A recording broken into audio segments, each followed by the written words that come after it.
Myoho Renge Kyoho Bin Pandai Ni Niji Se Sanju. I try to chant 2 times a day. I live in a studio apartment, and my plan is to buy an altar online and paint it white to match my shabby chic decor. I searched the internet for gohonzas, or Buddhist altars. I believe that Buddhism is about achieving enlightenment, achieving your goals, and turning your negatives into positives. Before I start my story, you should know that I am returning to college after 30-some years to achieve a new career. I'm where I need to be, but getting here wasn't easy.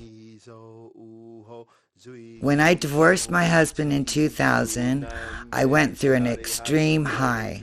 I'm bipolar and stopped seeing medical attention because my last doctor got me seriously addicted to Xanax, which took me a year to get off of. During this time, I was overachieving, working overtime. I made $80,000 that year, and I was shopping and doing out of control. In my life, I've traveled the world, and due to my work, have lived in many different locations. I've also ended up in drug treatments a few times to try to straighten out my addiction to powder cocaine. After moving to Park Hill in Denver in 2003, and still being on an extreme high, I finally crashed into a deep depression. I met a sociopath who helped destroy my life as I knew it. I started doing heroin with him to block my fears and emotions. I walked away from my career of 25 years at American Airlines. I went to seek medical help, but it was already too late. When the eviction notice arrived, I ignored it and chose not to go to court to save my home.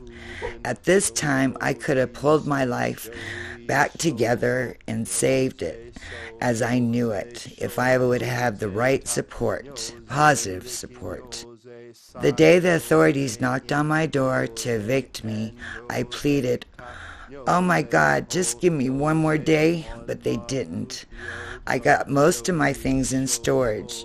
All my personal things, sentimental things from my mother, my grandmother, my marriages, my travels, and my children's things and pictures were all lost. Since this sociopath boyfriend of mine emptied out this storage unit that I had continued paying rent on. I ended up on the street for 3 years, panhandling and doing prostitution to support my heroin addiction and very shortly my crack addiction. I was arrested several times and I spent time in jail. Then I found out I was infected with Hep C and HIV, and I decided I'd had enough. I called my brother from jail, telling him that I need to change, that I have the same disease my cousin died of in the 80s, AIDS. So with a small inheritance left to me from a great aunt, I was able to break the cycle and get myself back on my feet again. I spent the next 4 years struggling, trying to get my life together again, and began to take care of my medical issues.